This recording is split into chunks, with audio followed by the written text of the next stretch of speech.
सभी साथियों को नमस्कार। सरकारी योजना न्यूज चैनल में सभी मित्रों का स्वागत है। सरकारी योजना जन 26 से ओपीएस की वापसी को लेकर सरकार का बड़ा अपडेट फैसला, old pension scheme new update 2026 के बारे में। तो जी हाँ साथियों, आइए जानते हैं इस प्रकार चैनल के माध्यम से एक लेटेस्ट जानकारी अपडेट को जितने भी एम्प्लॉयज कर्मचारी जुड़े हैं सभी से मेरा निवेदन है चैनल को सब्सक्राइब कर लीजिए। सरकारी योजना न्यूज चैनल के माध्यम से आपको समय से पर लेटेस्ट अपडेट जानकारी मिल जाती है, तो पूरी अपडेट को आप जरूर देखिएगा बिना स्किप किए लेटेस्ट जानकारी अपडेट को।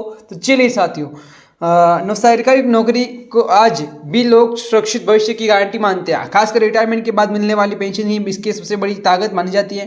लेकिन अब पुरानी पेंशन योजना ओपीएस की जगह नई पेंशन योजना एनपीएस लागू हुई, तब से लाखों कर्मचारी के मन में सुरक्षा की भावना घर है। और अब जनवरी 26 से ओपीएस की संभावित वापसी को लेकर जो चर्चाएं चल रही है उनसे कर्मचारी के बीच एक बार फिर से उम्मीद लगी है। और पुरानी पेंशन योजना क्यों है ज़्यादा भरोसेमंद?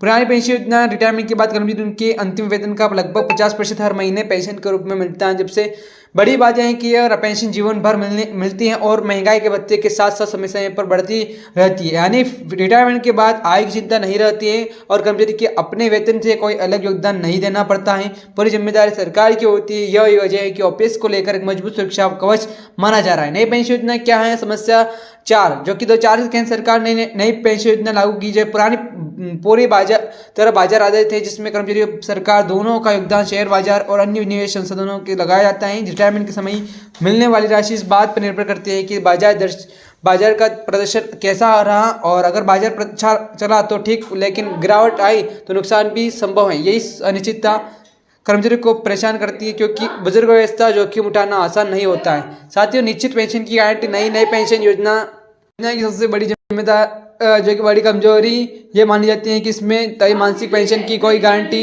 नहीं। कर्मचारी को पहले यह अंदाजा नहीं होता कि रिटायरमेंट के बाद उनसे हर महीने कितनी राशि मिलेगी। मेडिकल खर्च, घरेलू जरूरत और अन्य जिम्मेदारियों के बीच यह अनिश्चित मानसिक तनाव बढ़ाती है।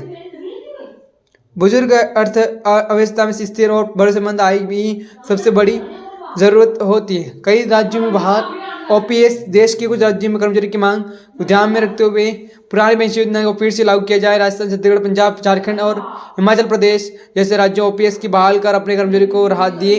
इन राज्यों में कर्मचारी को मनोबल बढ़ा और उन्हें भविष्य को लेकर स्थिरता का एहसास हुआ। और इन फैसलों के बाद केंद्र सरकार पर भी दबाव बढ़ा और वह राष्ट्रीय स्तर पर कोई ठोस निर्णय ले। जनवरी 26 को लेकर क्या संकेत मिल सकते हैं? मीडिया रिपोर्ट और कर्मचारी योग्य संगठनों की बैठकों से संकेत मिल रहे हैं कि जनवरी 26 से इस मुद्दे पर कोई अहम फैसला हो सकता है। अभी तक आपकी कोई अधिकारिक घोषणा नहीं हुई, लेकिन लगातार चर्चा है कि सरकार इस विषय को नजरअंदाज नहीं कर रही है। अगर केंद्र स्तर पर ओपीएस लागू होती है तो इसका सीधा सा लाभ लाखों कर्मचारी परिवारों को मिलेगा। जी हाँ साथियों, इस प्रकार आपने एक लेटेस्ट अपडेट जाना होगा। चैनल को सब्सक्राइब नहीं किया, चैनल को सब्सक्राइब कर इस वीडियो को शेयर करें। जय हिंद भारत।